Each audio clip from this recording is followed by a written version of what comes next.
in the adventure of creating worlds.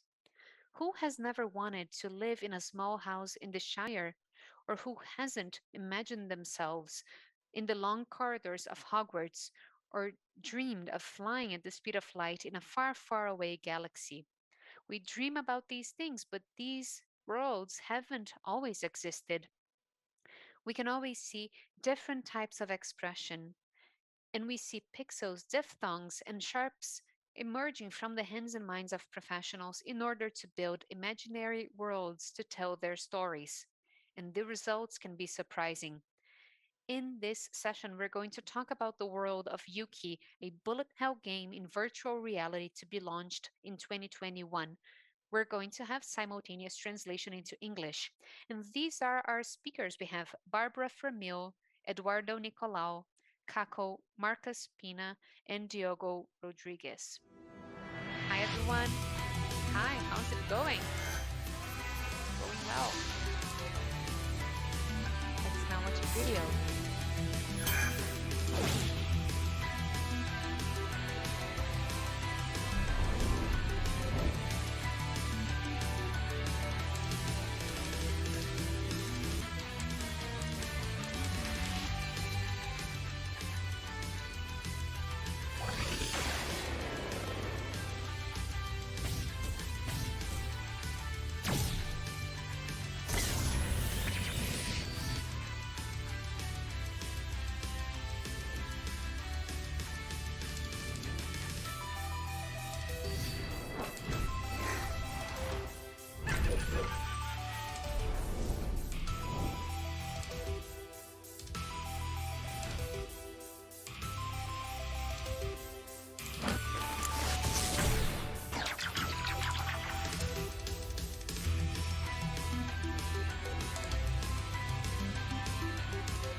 Hi, good evening, everyone.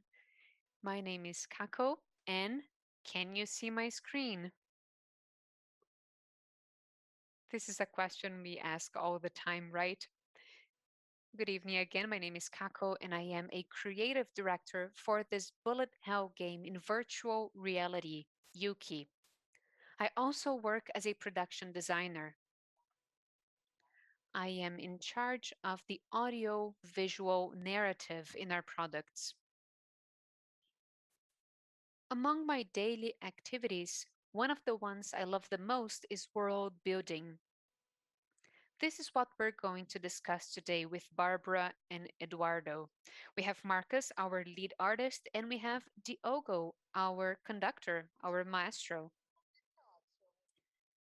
And you may be wondering, but what the hell is world building? In short, world building is the construction of an imaginary world where we create the rules which are going to govern this world. It is also going to govern the stories we'll see there.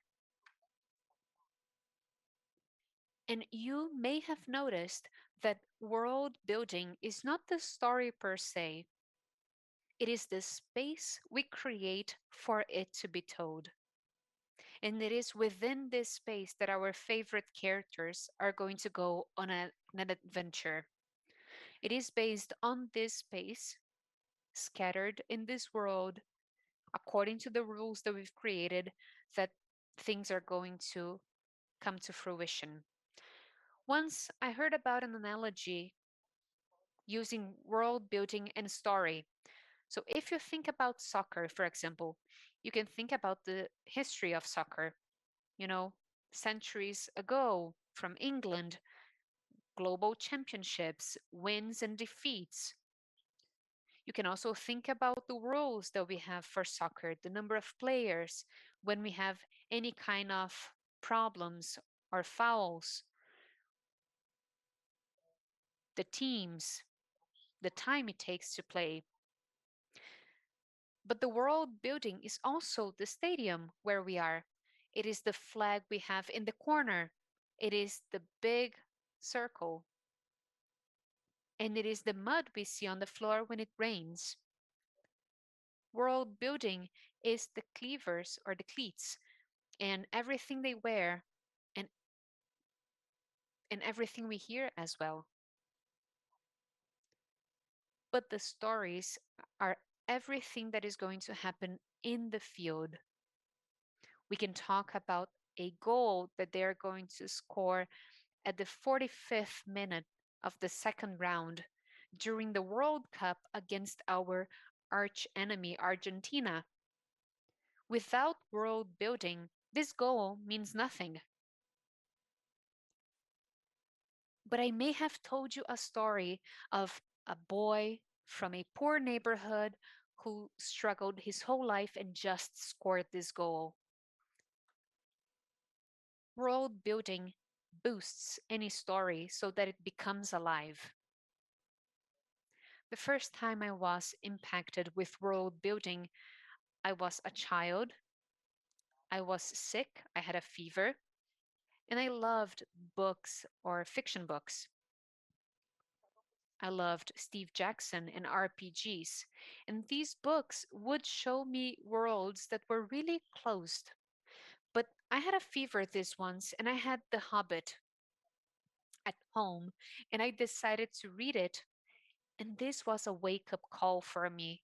And I realized that this could be my future because I remember opening the book and seeing this beautiful map designed by Tolkien with the mountains and the Shire and the places. And pardon my French, but I knew I was fucked because I discovered an even bigger world with The Lord of the Rings and the Silmarillion.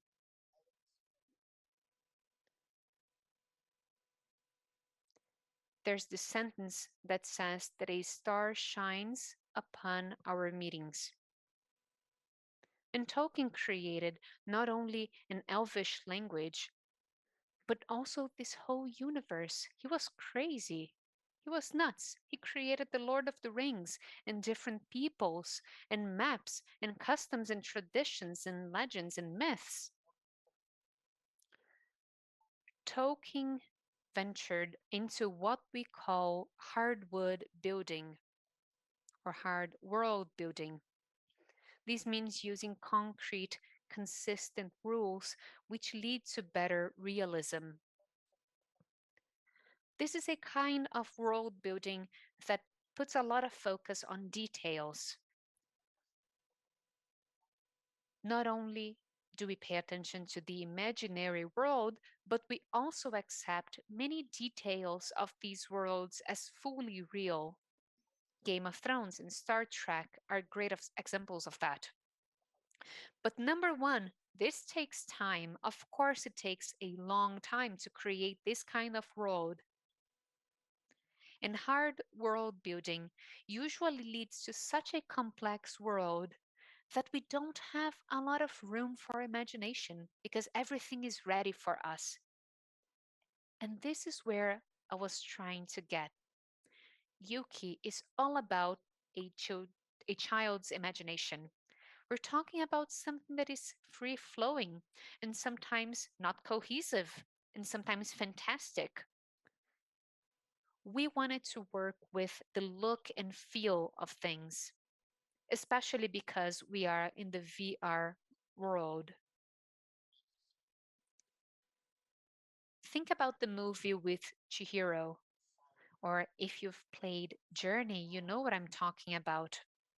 Because you're there, but you kind of don't get it, but you love being there, and you're like, what the hell is going on here? And you start putting the pieces together and trying to figure it out. And I think that for a lot of reasons, right off the bat, it made sense for us to approach this imaginary world through soft world building. We wanted to explore fantasy in a more open way, as if we had a musical jam with people playing different tunes and everything is okay. We wanted to explore the unknown, not only to create the world as a child would, but also so that we would leave space to players for them to have fun within and outside of this experience. We'd like to share with you a bit of what this creative experience has been like for us. First up, we have our narrative designer who is going to talk about core fantasy and narrative building. Take it away, Eduardo. Sure, I can talk about the core fantasy and the universe we have created, but I think we should also give them an overview on the game. As Kako was saying, we have a VR bullet hell, and this is a subgenre of shooters. In this case, it looks like we have infinite possibilities, and usually we're controlling a ship or something that is traveling this space, and we need to shoot at enemies so that we can finish this level. Since we have a VR game, we're exploring this movement, and it is with our body that we're going to dodge from bullets.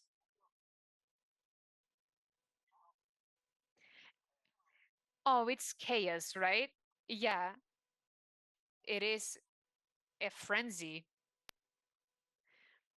And something we've asked ourselves about while developing the narrative was how we could use these elements into this universe without breaking its space, because we wanted to have an appropriate pace for this game.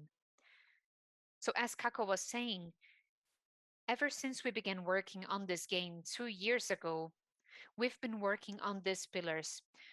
From narrative to game design to visuals, we have been working on the core fantasy of a child playing with their favorite doll.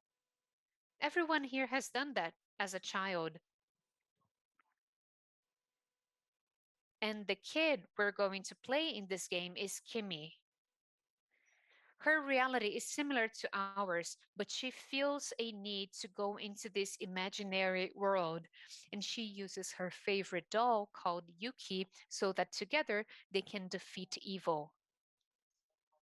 When we work as Yuki, when we experience being Yuki, we go into this imaginary world, and everything is based on our core fantasy. So, our user, just like a child playing with their favorite doll, is going to dodge bullets and try to overcome obstacles and deal with these very specific situations. And this has a lot to do with my childhood. I would have so many toys, and I think everyone does the same. I think we've always used our toys to go into these fantasy worlds, and we would throw them around. And every time they would get a new scratch, instead of not liking them, I actually liked them more because they became more of myself or something that I would cherish. This is the kind of relationship we want to create. I think everyone has this type of recollections, right? You'll always have that in any experience you have, any game you're playing. I think that Barbara could talk a little bit about that, this relationship that we have with these items, right? Thank you, Kako. Good evening, everyone. So I joined the project a bit later, but this was a great opportunity for me to share a bit of my experience with a very specific concept, which is this of building two different realities or universes that coexist. And that comes from another project from 1995 that I worked with in Arvore. And the talk we gave at Big last year was about that last year, and is actually an a nominee to Best VR Game this year. And you need to understand that you have to create a relationship between your character and the universe when that character already has a relationship with that universe. There is already affections there. Narrative designing is always about improvising with that character. And differently to improvising in theater, right? When you say, you always have to say yes, and you agree with what was proposed and you add something, then your player doesn't have to agree with what you've created, with that universe you've put together. So it's part of a narrative designer's work to create the stimuli and create the sensations so that the player won't even realize that they're involved in a universe. And when you're dealing with a character that has a relationship with the world, the character has to sort of naturally flow into that, or the player has to sort of naturally flow into that character. And Kimi, the child that you're playing, Kimi is a fan. And it's not just any type of fan. She's that sort of avid, die-hard fan. She would probably be one of those fans that theorizes about stuff on the internet, creating fanfics. And I think this is something that everyone on this team has experienced at some point in their lives. We all have loved some book, series, or game, and we know that loving a fantasy, especially when that fantasy is being developed, it can make it be part of your real world.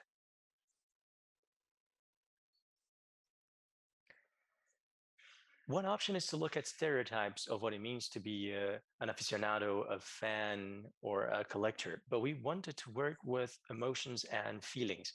We wanted to understand the fandom steps. We wanted these fantasies. I mean, these are shared fantasies. And these fantasies have values, they have stories. And it's natural that people who gather around this fantasy, they also share these ideals and these beliefs. And that will leave its mark on the world. I'll tell you a story. Diogo and I were big fans of Warhammer. And I have my miniatures at the back that I'm going to paint. And we wanted to build a world. And we're going to narrate a game with two people. Diogo was going to play the music. It was going to be crazy. And you spoke about Dragon Age and how much you liked it at one point, right? Barbara, I'd like to talk about it. I'm a big fan of Dragon Age. These are the RPG games of BioWare. And I used to really be active in the fandom. Nowadays, I don't have the time to do it anymore. But I think it really has to do with what I was saying. When you put an element in a fiction, I mean, when you look at BioWare games, you can see that they are concerned about diversity, and that can be seen on the community around that game. So there's a lot of room for freedom of speech. You can speak about who you are and what you think. And that was an environment where I had a lot of freedom to create and collaborate with other creators. So that really has a special spot in my heart. And we had the challenge of finding where reality and fiction overlapped. So why is it that that universe is so infatuating? What does it matter in real world life? I think we can go back to Edu now so that he can talk a little bit about the soft world building. So how these things connect.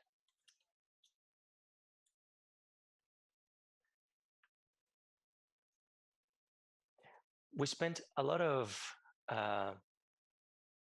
resources on the start of the game, so where the character is actually getting to see the character the players getting to see the character and the doll for the first time. We wanted the player to understand the relationship that Kimi has with Yuki, so the child with the doll.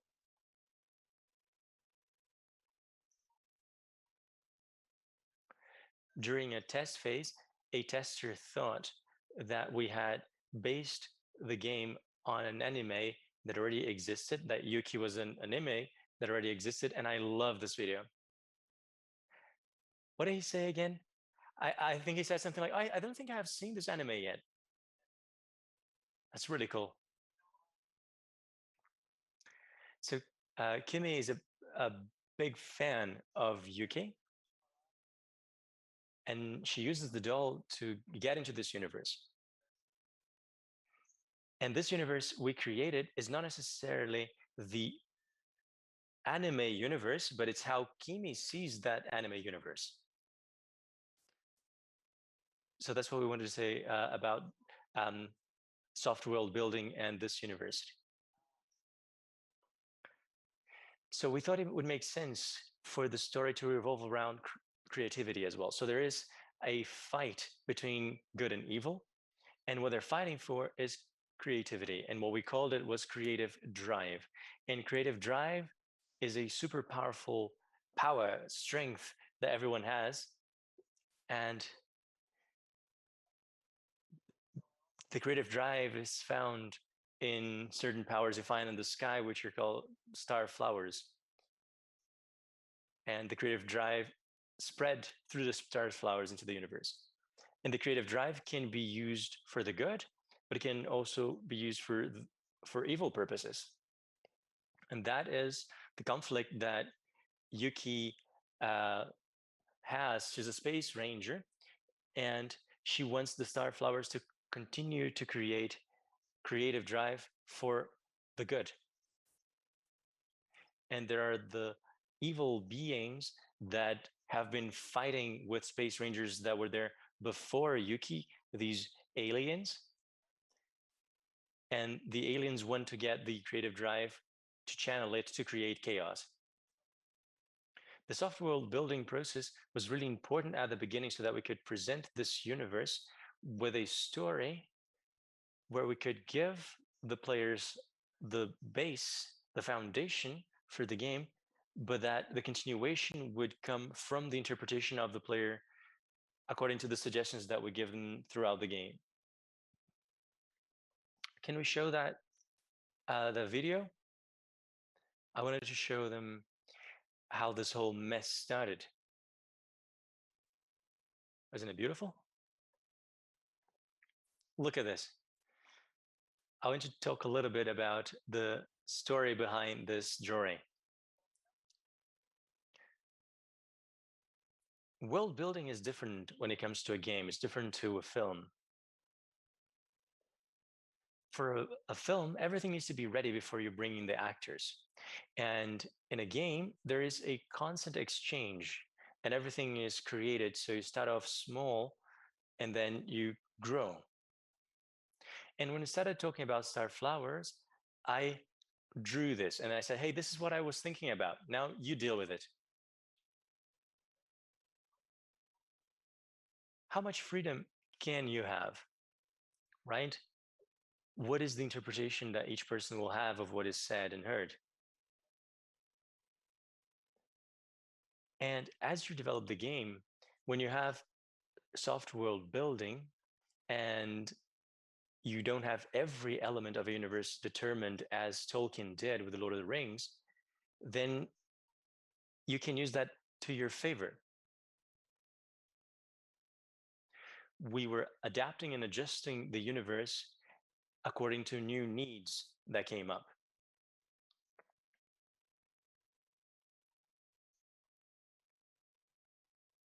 As I said, Yuki is a bullet hell. It's a bullet hell game. And there's a lot of information that won't be presented to the players through cutscenes and videos. So we had to resort to other options. One of them was that we would create a setting with parts that could be interpreted by the player, and then they can use these parts, those props, to create more sense. And there are visual elements and sounds, and then we created an atmosphere based on these stimuli that we mapped, and through them we created sensations that what we wanted the users to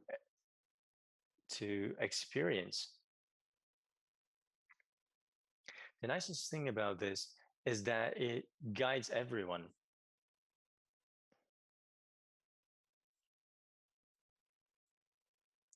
You have an idea of what's being proposed to the players, and then you can imagine what you could have in terms of um, settings and um, everything else. Diogo, can you talk a little bit about how it was for you to work with Yuki and all of this host of emotions that you had? Well, there were a whole lot of emotions, really. It really was a music sheet of emotions.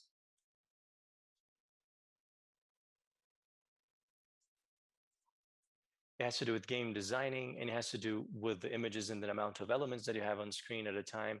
And that really will allow the composer to know what the atmosphere or the ambience is like according to the time. And that's very important that we know the time. So this emotion curve is something that we really needed to work on. I needed to take into account at what point the emotion curve would need to meet the time of the game to generate a certain feeling, not only a certain feeling, but also movements, because it's a VR game. And you need to remember that we have to get the person to move their body according to the game. So whatever the player feels, they're going to act and respond to. So the player needs to serve this music so that they behave according to what we want them to in the game. This emotion curve is a challenge, and it creates a whole roller coaster. Because if it's a 2D game, you need to think about game design, of course, and you need to think about how the level is going to progress. But you have that one character, you have that setting, and all of that is taken into account, of course, also in Yuki. But when you have a 3D game and you have a VR game where the person is actually using their body to play, then that adds other layers that you need to take into account whenever you're putting together the music for the game. And that's the challenge that you have there. And Diogo really likes Baroque music and older music. And because of his repertoire, he thought about these physical elements and the unconscious as well. When you think of Aziri, you have the music to that. Can you talk a little bit about Aziri? I love this subject, Diogo. I love it too. Another interesting challenge in Yuki, to me at least, and I'll be talking about me, but I love music. I've always studied old music. I have a bachelor in music, and I study compositions, be it, and I study all types of music, so Brazilian music, jazz, and so on. And I play a number of instruments, and you can find videos of him playing different instruments on the internet, even of a lute. So I played Baroque guitar, and I played other Baroque instruments or instruments from the Renaissance time. And that's really part of who I am. So the illustrator has his style of drawing, and that's a result of his studies and of his life experience. The same applies to a musician. So I was creating music for an anime that does not exist in reality, and we chose to have it as techno music. And that's a bit like a mecha and bullet hell. There are bullet hell games that have a lot of influence from techno music. And one of the points we discussed around Yuki was the flow of the music and a level with a specified duration, and how you would create the music to engage the player so that he would have his body responding actively. So people came up to me and said, this is what you have to do to yoga. And I have this experience with older types of music. So I think that that element of me was going to come through in whatever I produced. So I brought in some music symbols that are really ancient, really old. And it's important to say that it isn't bad because it's old.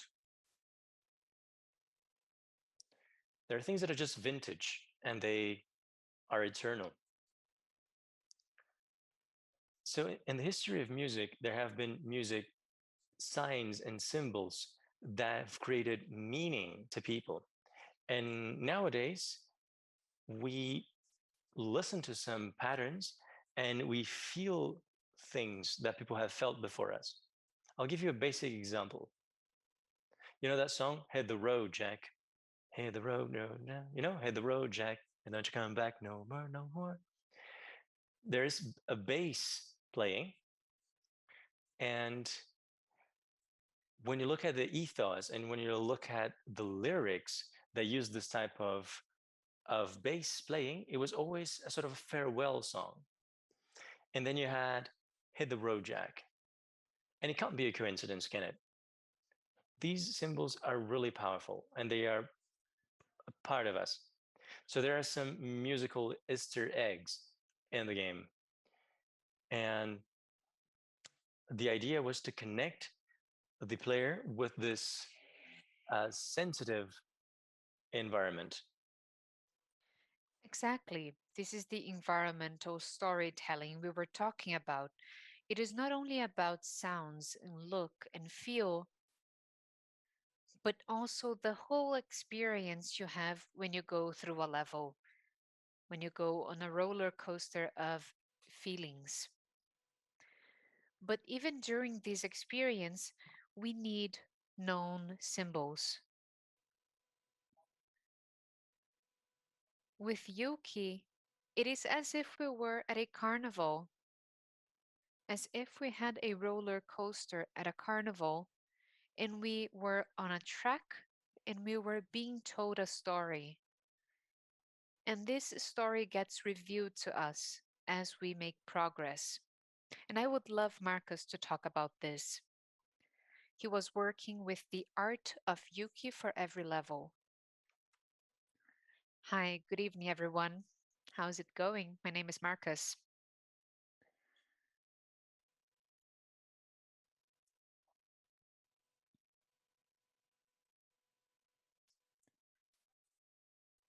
Here's the thing. One of the biggest challenges of working with an anime in virtual reality is that basically VR and animes don't go together. The first problem is that you can't really create a static setting with gouache, for example, just saying that this is the background and cut to the next scene. This can't be happening because we are on Rails. Additionally, we know that users are going to control the camera. They can look up, they can look down, they can see something in the from the corners of their eyes. And we used to say, hey, let's frame this. This is how we're going to frame this. And people would tell me, forget your hands, because with VR, people are going to look wherever they want to look. And this is really challenging for people creating the art of a game. And of course, it is fun. It is. We have to create an interesting, compelling environment. And this is what every creator wants to do. And sometimes we do want to make sure a player's gaze falls wherever we want it to fall. But in this case, we were working with VR and anime. And when I think about anime, I think about big robots from the 80s and 90s, boyish content. But some people have only watched Ghibli content. And we got to the conclusion that it's impossible to say that, hey, this is what anime is about. Let's just follow this aesthetic and let's move ahead. So, what we tried to do instead was to be inspired by anime. We create unforgettable moments in this setting because we do need to have a setting and we do need to tell a story, but we need to surprise our viewers and our players every once in a while.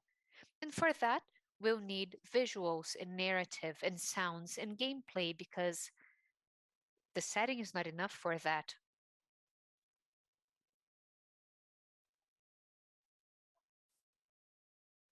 We tried to create a lot of variety between levels to make space for these special moments. And I think we could share some slides on our levels right now, but I don't think we can share the screen here. Maybe our production team can help us with that. Kako, would you like to talk a little bit about the levels? Sure. But actually, I'd like to check if everyone can see our screen because this would be a great opportunity to show them some examples. Yes, we can see it now.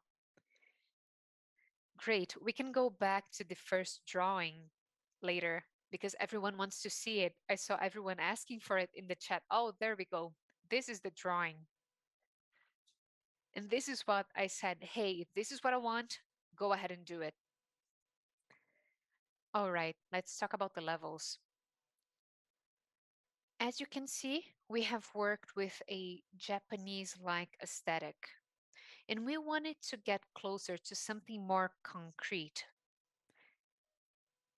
We didn't want something too outlandish, too different, which was not connected to reality. Since we're talking about a fast-paced game with a story that changes really quickly, we needed to ground people at certain points of the story, and that is why we used this aesthetic. You can see that we have a Japanese story. We have it for the first level. Then for the second one, we have the neon level.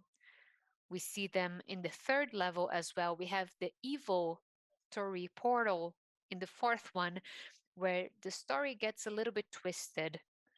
And we see it throughout the game. But every level is extremely different. Of course, we have a timeline and we have emotional curves, but the beats, both with the music and the scenario or the setting, are contributing to that. We're certainly going to have surprises, but we follow this beat, which grounds players. But then they see something glimmering in the sky and they know it's something new. Or remember, I was talking about a carnival and taking a turn and seeing something new? Sometimes things get revealed to you during your journey. And this is the element of surprise. Let's dive deeper into level number 2. This is our favorite one. Here we have the Yokalians. So we were playing with yokai and aliens because that's what we want to do.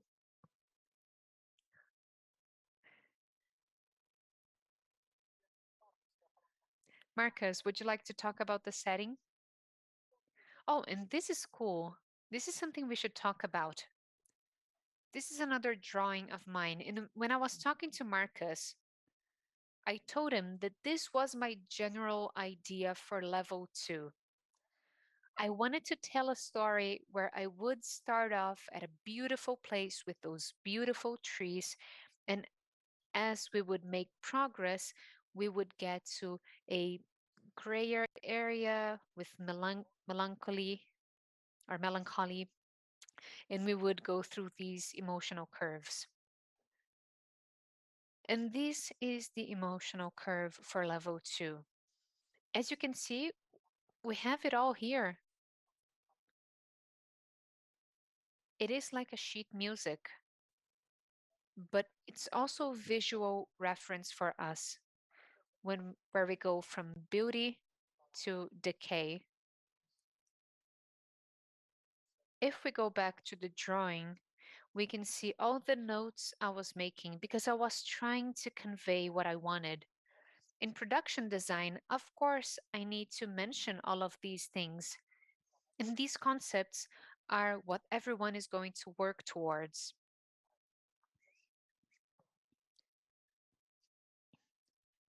So, based on that work, we started some sketches.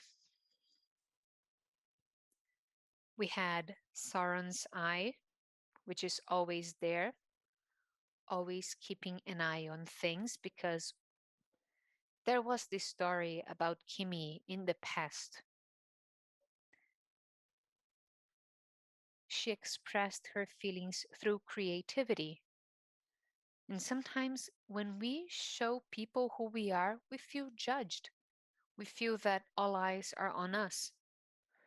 We have a conversation about imposter syndrome, which is amazing, but I digress.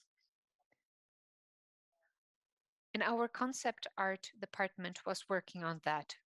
This was another schematic I prepared for the team. And we were figuring out what was at the top, what was at the bottom, what was overhead, what was underwater. Would you like to talk about this, Marcus? Of course I would. You know what's interesting about working with Yuki? I joined the team later in this process. I didn't see these illustrations from the beginning. And things became a bit more simple in the art department because we split the game in 30-second intervals. This was required for gameplay. This is what we call the slots. So we have those 30-second slots.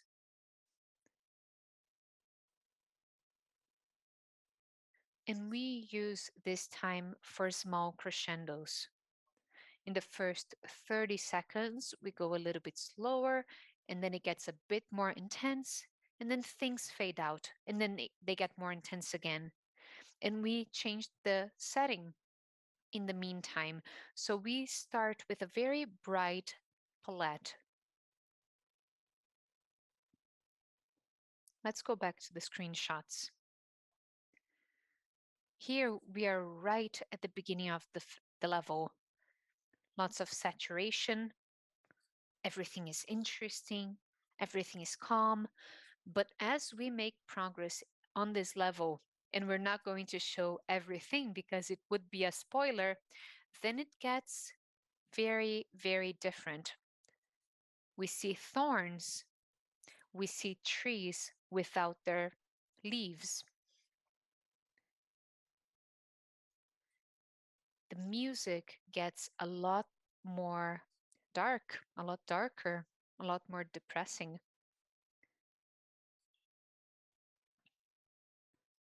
Up until we reach the end of this section and everything is dark and the skybox changes and we see this gradual transition. And by the way, subtlety in VR does not work. If you do something subtle, people are not going to notice it. They are not going to see it, which is great actually, because you can do a lot of things when they're not looking.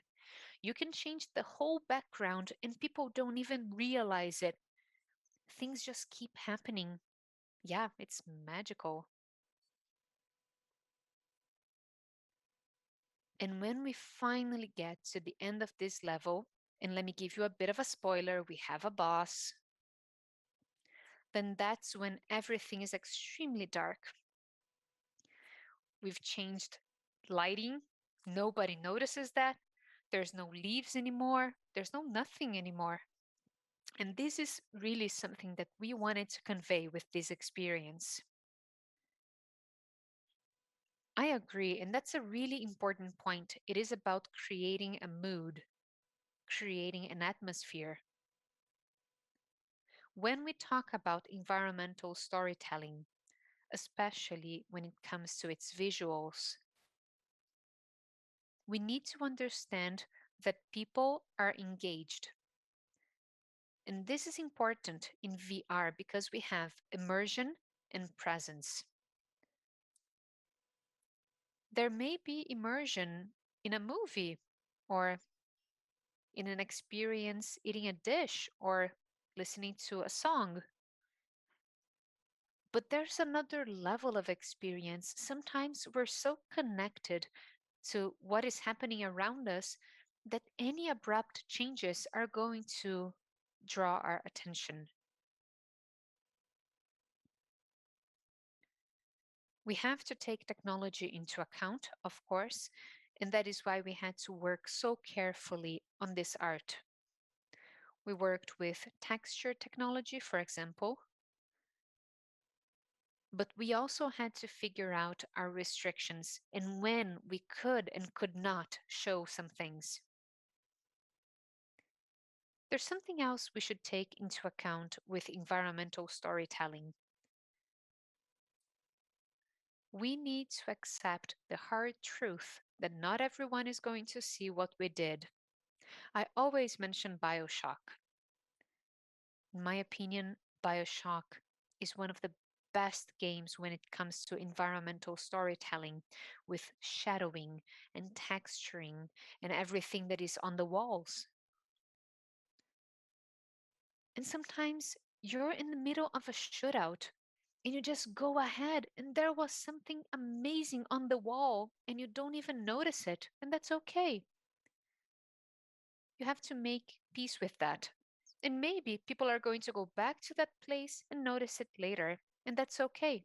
When you have world building, it is all about the small discoveries. Ricardo was telling us to watch The Expense.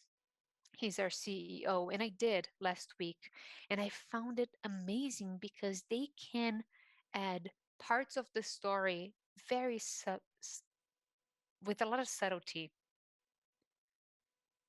That's how they tell the story.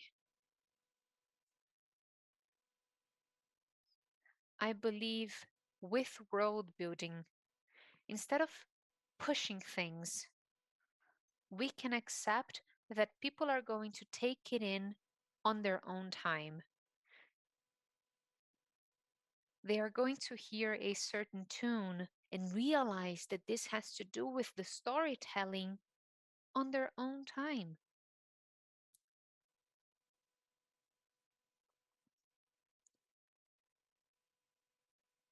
This is what we have to do with environmental storytelling. We need to accept that people are going to experience this story and they may or may not pick up on these things. But as I said at the beginning, world building is there and the story is within it, and our audience will be in it as well, and they may or may not notice everything that we have prepared for them. Great. I think we can have a Q&A now. And this is Pod, our sidekick for Yuki. Great. We can now start the Q&A session. So we have a couple of questions here. We don't have the name of the person asking, but they say they come from the RPG environment. So how can you make this setting, the environment, look alive and feel interesting? Is there any specific tool?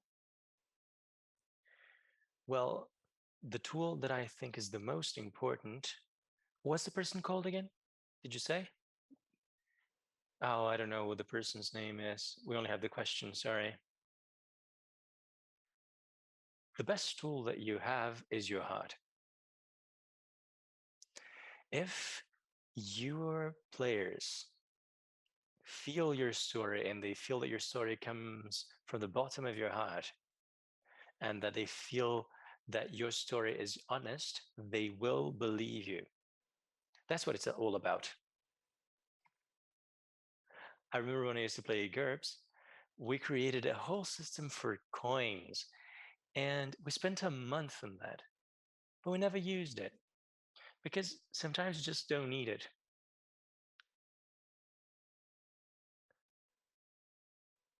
Whatever you believe makes sense to that world will make sense to your world. It is a logic that you have to create inside you. Well, you could do some exercises. You can create politics, religion, this and that. And if you steal an orange, then you're going to cut off 3 fingers of your hand. But well, even if you invent it all, you have to be able to look the player dead in the eye and say, hey, this is what happened, and they'll believe it. It's very subjective, but it makes sense to me. It's always made sense to me. I don't know how the others here feel about it. Go ahead, do. No, you go ahead, Barbara. A tool that can be useful is thinking that a world is only a living thing because there are people in it. So when you think about your universe, you have to uh, think about it, and you have to think about who the people who live in that universe are. The rules will only make sense if they make sense to those people who inhabit that world. So think about your players first, and think about how they'll interact. You can have some training sessions and see how people like it. And then you can see how people see themselves in that world that you created. We don't have much time left, but there's time for one more question. When you create a world in VR, does it create different challenges to 2D games? And 2D games is between quotes here, between quotation marks. We call it flat games, right? These 2D games. So yes, there are different challenges. First of all, you don't have a frame to work with. You can't have a cutscene and expect people to look wherever you want them to look. So it's a bit more like a theater where you're on stage and you see things happen right in front of you. And it's 3D, it is different to a movie, right? I worked with Barbara and Pixar 95, and almost all of the problems we had to deal with in cutscenes came from the fact that we used to think cutscenes from the bi-dimensional game perspective. And in a VR scenario, people can be looking wherever they want to look. So you have to really attract their attention, really draw their attention to wherever you want them to look, and you have to hide the failures and gaps.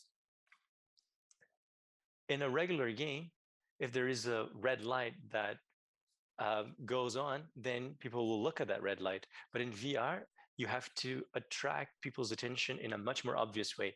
You can't be subtle. You have to rub it in their face. You have to rub it in the player's face. Hey, look here.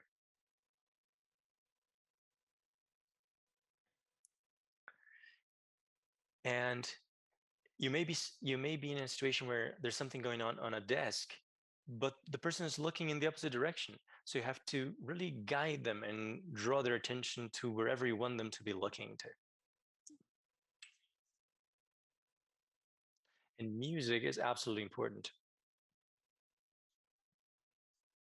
Yeah, we're working a lot with sound effects in Yuki so that we can use those sound effects to attract their attention. Come on, can we do one more question? Come on, let's do one more question. Come on. No, I'd really like to thank you very much for this panel. It was really nice. Thank you, Barbara, Marcus, Eduardo, Diogo, Kako.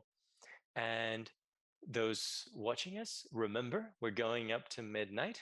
So don't forget to share our link to our video. Don't forget to share our hashtag Big Festival 2021.